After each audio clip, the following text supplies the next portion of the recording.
Balki siz ham uxlamagandirsiz. Yo menga o'xshab uxlolmayotgan bo'lsangiz, bu she'r sizga ham taskin beradigan umiddaman. Ko'nglimizni og'ritganlar kulib yursin. Dardni yuvib Alloh bilan dardlashamiz. Topganidan to'kilmasin, to'lib tursin, nasib qilsa qiyomatda gaplashamiz. Sukutimiz qo'rquv emas, iymondandir. Past bo'lsangiz nega sizga pastlashamiz? Jimligimiz qalbimizga xush yoqqandir.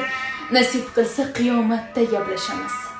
Nolimaymiz, yeb ketsangiz haqqimizni, rizqimizni bergan bilan ahdlashamiz. Mahshar kuni uchrashtirar ruhimizni, nasib qilsa qiyomatda gaplashamiz. Tashvish qiling, yaratganga havolasiz. U dunyoda gunohingiz tan olasiz. Hozircha zo'r, keyin holi tang bo'lasiz. Nasib qilsa qiyomatda gaplashamiz.